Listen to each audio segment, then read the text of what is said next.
నమస్తే మిత్రులారా, నేను మీ తీన్మార్ మల్లన్న. ఇవాళ కూడా ఒక ఇంట్రెస్టింగ్ టాపిక్ మీతో డిస్కస్ చేయాలని చెప్పి రావడం జరిగింది. ముఖ్యంగా ఏంటంటే తెలంగాణలో కుల రాజకీయాలు ఎట్లా ఉండబోతున్నాయి, కులాలు ఎట్లా ఉంటాయి, అసలు కులాలే లేవని చెప్పి ఇప్పుడు ఈ వీడియో కింద కామెంట్లు పెడతా ఉంటారు. ఎక్కడ కులాలు రా మల్లన్న, ఎక్కడి మాటలు చెప్తా ఉన్నావు, కులాలుగా విడగొడుతున్నా ఉన్నావు అని చెప్పి కొంతమంది మిత్రులు, ఎందుకంటే వాళ్ళ కులానికి ఇబ్బంది అవుతుంది నేను చెప్పే మాట కాబట్టి వాళ్ళు సహజంగానే ఓర్చుకోకుండా కింద కామెంట్ లాంటివి పెడతా ఉంటారు. I don't care. అయితే విషయాన్ని, ఒక నిజాన్ని, సత్యాన్ని చెప్పినప్పుడు కొంత అలజడి జరుగుతుంది, అలజడి వాళ్ళలో కలుగుతుంది, దాంట్లో నో డౌట్. తెలంగాణలో కులాలు లేవు, తెలంగాణలో ప్రజలంతా సమానమని చెప్పి మీదికి వల్లిస్తూ ఉంటారు. ఎవరైతే అధికారాన్ని అనుభవిస్తారో వాళ్ళు చెప్తా ఉంటారు ఈ మాట. కానీ తెలంగాణలో 100% కులాలు ఉన్నాయి. కులాల రాజకీయమే నడుస్తుంది ఇక్కడ. ఏ కులం లేకుండా ప్రజలంతా సమానమే అయితే మరి 39 మంది రెడ్లు ఇవాళ అసెంబ్లీకి ఎట్లా పోగలిగారు? కేవలం 5% జనాభా ఉన్నవాళ్ళు. మరి 0.2% ఉన్నటువంటి వెలమలు 10 మంది అసెంబ్లీకి ఎట్లా పోగలిగారు ఇవాళ అనంటే ఇక్కడ 100% కులాలు ఉన్నాయి. మీరు ఒకసారి గమనించండి. నల్గొండ జిల్లాలో, ఉమ్మడి నల్లగొండ జిల్లా టాపిక్ చెప్తా ఉన్నా నేను. అందులో ప్రధానంగా యాదవుల విషయం చెప్తున్నా. ముఖ్యమంత్రి కేసీఆర్ గారే చెప్పినారు గతంలో, ఈ రాష్ట్రంలో యాదవ జనాభా దాదాపుగా 40 లక్షల మంది ఉంటారండి ఈ రాష్ట్రంలో అని చెప్పినారు. వాళ్ళకు గొర్రెల స్కీమ్ పెట్టాలి కదా అని అన్నారు. కానీ అక్కడితోనే కుట్ర స్టార్ట్ అయిందన్న విషయం యాదవులు గమనించలేకపోయారు. అయితే గొల్లా కుర్మ అనే 2 అంశాలు ఉంటుండే. ఒకప్పుడు గొల్ల కుర్మ డోల్ దెబ్బ అనేది ఒకటి నడుస్తూ ఉండే, ఒక ఉద్యమం నడుస్తూ ఉండే. కానీ చంద్రబాబు నాయుడు గారు ఎట్లయితే మాలలను మాదిగలను విడగొట్టిండో అదే ప్రాతిపదికన ఇప్పుడు, ఎందుకంటే ప్రజలు విడిపోయి ఉన్నప్పుడు మాత్రమే ఈ తక్కువ జనాభా కలిగిన అగ్రకుల నాయకులు, పార్టీలు మనుగడ సాధించగలుగుతాయి. అందుకే ప్రజల్ని ఎప్పుడు విడగొడతా ఉంటారు అన్నట్టు. యాదవులు ఈ తెలంగాణ రాష్ట్రంలో 40 లక్షల మంది యాదవులు ఉంటారని చెప్పి గవర్నమెంట్ నుంచే ఒక మాట వచ్చింది. వాళ్ళకు గొర్రెలు పెంచుకోవాలి, వాళ్ళకు కొంత ఇవ్వాలి. ఈ గొర్రెల స్కీముని వాళ్ళ దగ్గరికి తీసుకుపోయి కురుమలను, యాదవులను విడగొట్టారు. అసలు యాదవులకి అన్నా కురుమలకి అన్నా అనే ఒక పంచాయతీని రాజేసారు. అది గొర్రెలు ఇచ్చడం ద్వారా యాదవులు కోటీశ్వర్లు అవుతారని కాదు, కానీ వాళ్ళు విడిపోయే అవకాశం ఏర్పడుతుందన్న ఉద్దేశంతో బహుశా అప్పట్లో ఆ నాయకుడు ఆ నిర్ణయం తీసుకొని ఉండొచ్చు. కానీ తెలంగాణలో ఉన్న ఒక యాదవ బిడ్డలారా, మీరు ఒకసారి ఆలోచన చేయండి. ఈ తెలంగాణలో మీ జనాభా రెడ్ల కంటే 2 రెట్లు ఎక్కువ ఉంటుంది. వెలమల కంటే 15-20 రెట్ల జనాభా ఎక్కువ ఉంది మీది ఈ రాష్ట్రంలో. కానీ ఇవాళ మీ వాళ్ళు ఎంతమంది అసెంబ్లీలో ఉన్నారో ఒకసారి ఆలోచన చేసిరా? కేవలం 5 మాత్రమే. మరి 40 లక్షల మంది యాదవులు ఉంటే 5 ఎట్లా పోతారు? 2 లక్షలకు ఒక ఎమ్మెల్యే పోస్టు పెట్టుకున్న కనీసం 20 మంది పోవాలి కదా. మరి 5 ఎట్లా పోయారు? ఎటు పోయినాయి మరి మీ తతిమ ఓట్లు? 5 ఎమ్మెల్యేలు గెలవడానికి 2 లక్షలు అంటే 10 లక్షల ఓట్లు చాలు. మరి ఇంకా 30 లక్షల మంది జనాభా ఓట్లు అవన్నీ ఎటుపోయినట్టు? సరే, యాదవుల్లో 40 లక్షల మంది ఉంటే 25 లక్షలే పెట్టుకో ఓటర్లు. మరి మీకు రావాల్సింది కనీసం 10 సీట్లన్నీ వచ్చేది ఉండే కదా. ఎటుపోయినాయి ఇవని ఎప్పుడు మీరు ఆలోచన చేయరు. మీరు ఎంతసేపు మాకు గొర్రెలు వస్తున్నాయా, బర్రెలు వస్తున్నాయా అనే ఆలోచనలోనే ఉంటారు. అందుకే బాబాసాహెబ్ అంబేద్కర్ ఒక మాట చెప్పిండు, అధికారానికి దూరంగా ఉండే జాతులు అంతరించిపోతాయని. ఇంకా మీరు కొద్దిగా నయం, ఎందుకంటే బీసీ కులాలలో. ఆ తర్వాత తెలంగాణలో దాదాపుగా 500 చిల్లర కులాలు ఉన్నాయి. 500 చిల్లర కులాలు ఉన్నాయి. ఇక్కడ మొత్తం లెక్కగ్రాని కులాలు కూడా చాలా ఉన్నాయి. కానీ కేవలం 19 కులాలు మాత్రమే పవర్ను అనుభవిస్తూ ఉన్నాయి.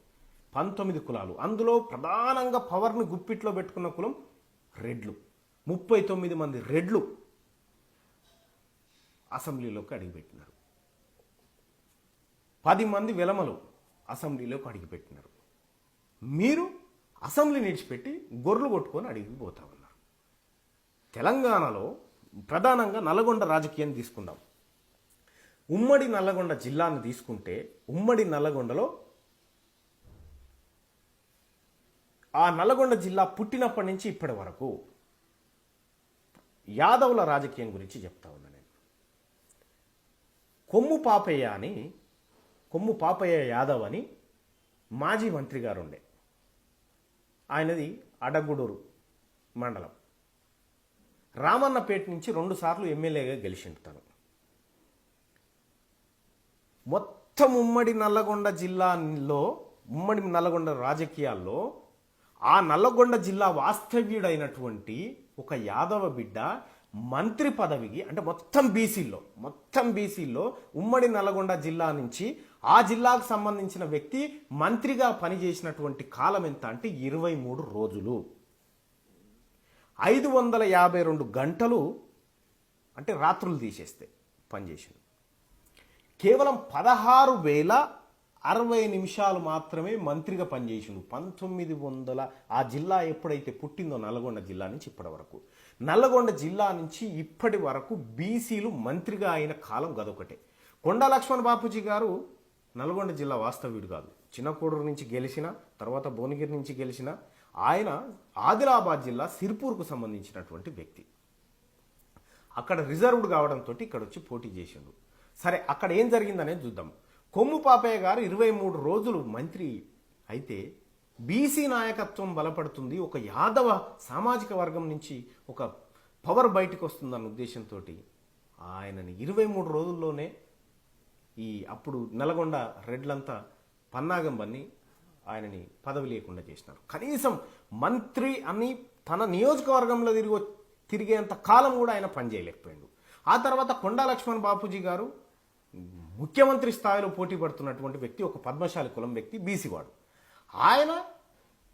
ఆయనకు ఇదే రెడ్లు మళ్ళీ ఏం చెప్పారు, ఇదే పవర్ మా చేజారుతుందని భావించిన వర్గాలు ఏం చెప్పినాయి, బాపూజీ గారు మీరు తెలంగాణ కోసం పోరాడండి, మీరు తెలంగాణ దాత కదా, మీరు తెలంగాణ పిత కదా, మీరు ఇట్లా ఈ కాంగ్రెస్ పార్టీలో ఉంటే ఎప్పుడు వస్తుంది మనకు తెలంగాణ అని ఆయనతో రాజీనామా చేయించారు. రాజీనామా చేయించి ఆయన రాజీనామా చేస్తే వచ్చిన మంత్రి పదవిని మల్లారెడ్డి గారు తీసుకున్నాడు, అదే నల్గొండ జిల్లాలో. ఇది రాజకీయ స్ట్రక్చర్ అయింది నల్గొండ జిల్లాకు సంబంధించి. నల్గొండ జిల్లాలో కేవలం ఇప్పుడు మాత్రమే 2 బీసీలు, నోముల నరసింహయ్య, అటు కోదాడ ఎమ్మెల్యే, 2 మాత్రమే బీసీలు ఉన్నారు. నోముల నరసింహయ్య యాదవే, అటు బొల్లెం మల్లయ్య యాదవే, వీళ్ళిద్దరు యాదవ్. అంతకంటే ముందు కొమ్ము పాపయ్య. భువనగిరి నుంచి అందరలింగం యాదవ్ అని పోటీ చేస్తే మాధవరెడ్డి అనే పుణ్యాత్ముడు, మాధవరెడ్డి వర్గాలు, ఆ రెడ్డి వర్గాలన్నీ ఒడిచిపోయింది. నల్గొండ జిల్లాలోనే ఒక అత్యధిక జనాభా కలిగిన జిల్లాలోనే యాదవుల పరిస్థితి ఇట్లా ఉంది. తెలంగాణ రాష్ట్రంలో యాదవులు దలుచుకుంటే కనీసం 10 నుంచి 15 ఎమ్మెల్యే స్థానాలు గెలుచుకోవచ్చు. కానీ ఈ యాదవులను తయారు చేసే నాయకుడు ఎక్కడో ఓ చోట ఓ పార్టీకి అమ్ముడు పోతాడు. ఈ సమాజానికి నా వెనకాల ఇంత యాదవ సమాజం ఉంది, నేను అమ్ముడు పోతా ఉన్నా, అయ్యా నాకు ఒక ఎమ్మెల్యే సిటీ, ఇలా అందరినీ గొర్రెలను చేసేస్తా అని చెప్పి చేస్తూ ఉంటాడు అన్నట్టు. ఇదే జరుగుతుంది యాదవ మిత్రులారా. మీరు దలుచుకుంటే ఏం జరుగుతుంది, యాదవులు ఒక్క గొర్రెపిల్ల పైసలు పక్కకేస్తే మీ దగ్గర 100 కోట్లు జమ అవుతాయి. ఒక్క గొర్రెపిల్ల, ఇంటికో గొర్రెపిల్ల పక్కకు పెడితే గన్ని పైసలు ఉన్నాయి మీ దగ్గర. మీ నాయకులు మిమ్మల్ని అమ్ముడు పోతా ఉన్నారు, మీ నాయకత్వం అమ్ముడు పోతా ఉన్నది. అందుకోసమే జనాభాలో దాదాపు 40 లక్షల మంది ఉన్న మీరు 5 అసెంబ్లీ సీట్లకి ఎట్లా పరిమితం అయిపోతారు? ఎప్పుడన్నా ఆలోచన చేసిరా? ఈ రాష్ట్రంలో 17 మంది ఎంపీలు ఉంటారు. 17 మంది ఎంపీలలో 40 లక్షల జనాభా ఉన్న మీ యాదవుడు ఎటుపోయిండు? ఇవన్నీ యాదవ సామాజిక వర్గం ఆలోచన చేసుకోవాలి. మీరు కూడా బయటికి రావాలి, మా రాజకీయ వాటా ఏదని ప్రశ్నించాలి. ఒకవేళ యాదవులు తర్వాత ఈ ఎవరైతే కుర్మలు, ఈ గొల్ల కుర్మ వాళ్ళు 2 ఒకటైరనుకో, కనీసం అన్నం కూడా తినరు. ఈ ప్రాంతంలో ఉన్నటువంటి రెడ్లు, వెలమలు, అధికారాన్ని అనుభవిస్తున్న వర్గాలు ఏవైతే ఉన్నాయో అన్నం కూడా తినరు. వాళ్ళు ఒక్కటైనరా మన అధికారం పోతుందన్న ఉద్దేశంతో. కాబట్టి యాదవ మిత్రులారా, మీరు రాజకీయంగా పైకి రావాలి. మీరు ఈ రాష్ట్రాన్ని మీ గుప్పిట్లోకి తీసుకోవాలి.